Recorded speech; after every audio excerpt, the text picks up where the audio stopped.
Bismillahirrahmanirrahim. Very distinguished ladies and gentlemen, my lords, very honourable members of Parliament, thank you very much for coming here at a very short notice. I know that Dr. Shani had a bigger event last night, paying tribute to the work of my brother Muhammad Sarwar MP, Shahzada Hayat, and his team wanted to also do this here in the House of Lords, and I'm sure that these celebrations will continue for days, weeks and months, because Muhammad Sarwar as an MP, Muhammad Sarwar as a leader, Muhammad Sarwar as a businessman, Muhammad Sarwar, a man who is a charitable man that has run charities in Pakistan, the hospitals, the development for Pakistan, the man who went across to Pakistan to bring back criminals of Pakistani origin, British citizens who killed an innocent British white Scottish boy, is a very brave man, and therefore if I went on to just talk about just saving the Scottish shipbuilding industry just on its own is a great tribute to the work that he's done. I have to say, I always say that Baroness Uddin and Baroness Barsi are here, that when Muhammad Sarwar was elected and the case, there was a case against him and allegations against him, I have to say that whoever was going to be the first Muslim parliamentarian would have had to go through this. And I would rather Muhammad Sarwar, the man with the determination, the will, the strength to have challenged them, rather than me or my sister or anybody else, because we would have been in deep trouble in trying to fight our case. But we are glad that all that was proved to be wrong, and we are glad that in the last 13 years that he's been in Parliament, not only that Muhammad Sarwar has made a contribution as a parliamentarian for his own constituency, because we have to remember that he is a constituency MP for Govan Central Glasgow.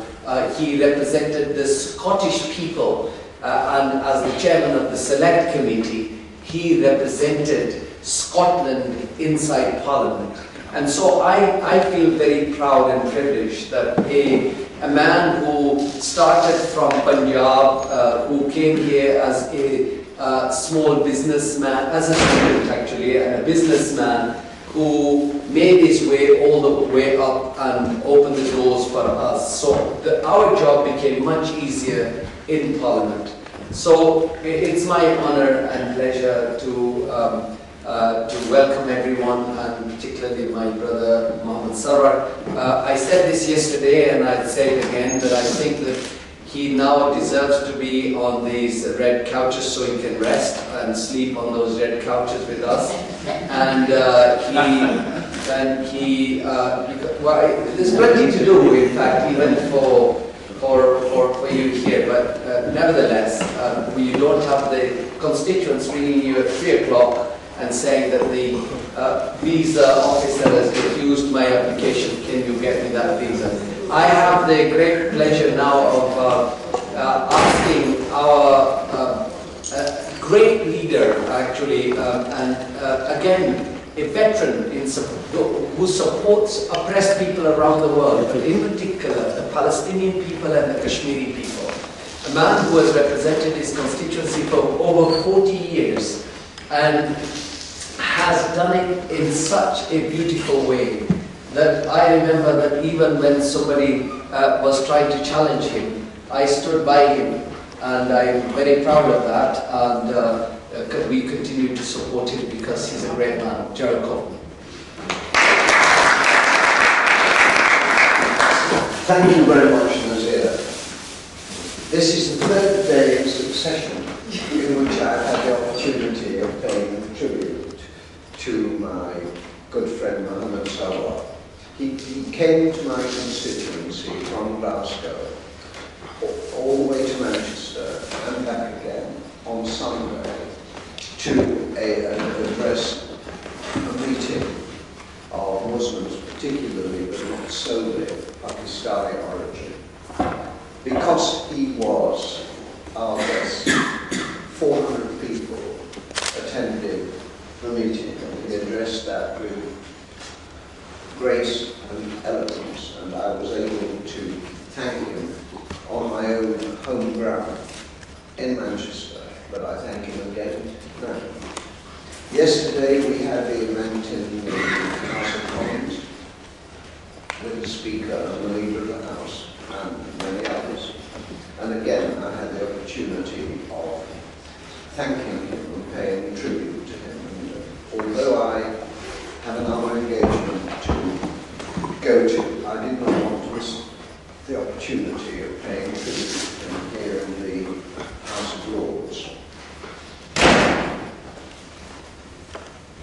As I said yesterday,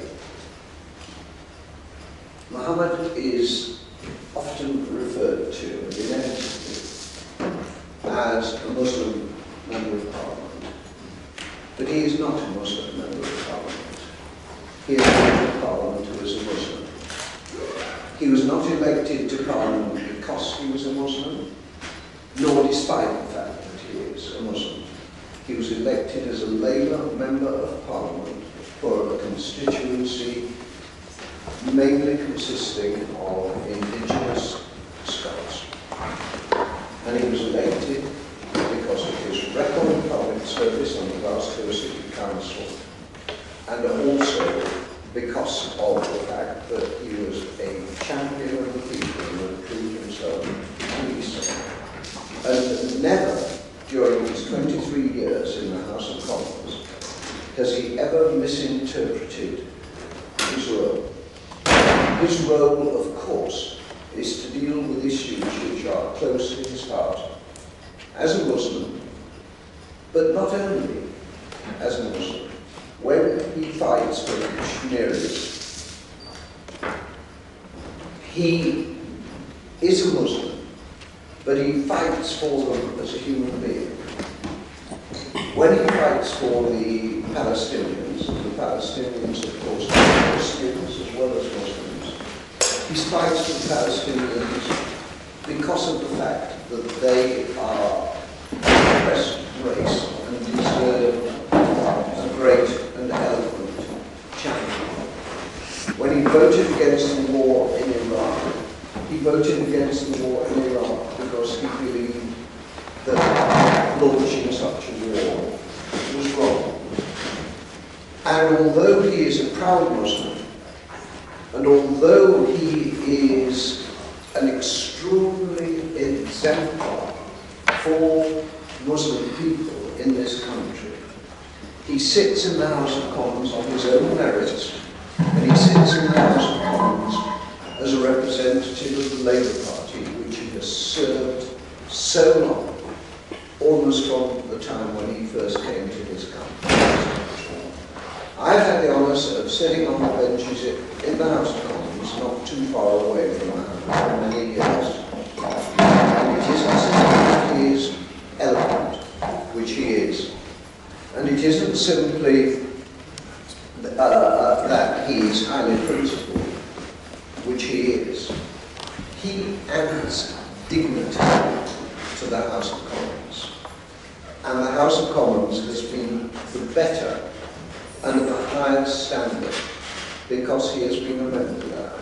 And if he were to go to the House of Lords, with great respect to all members of the House of Lords who are present here today, he would prove the House of Lords, and you would find that you had a force among you which would be a great, eloquent, highly principled and effective force. It's been my great privilege to have Mohammed Sarwar as my friend, and I cannot think of anybody who graced me so much as a friend as Mohammed Sarwar. So, as I say, I have some other engagements to go to, but I would not have wished to miss this occasion and to pay my tribute in this forum to a great and honoured parliamentarian who will be very much missed. Thank you very much.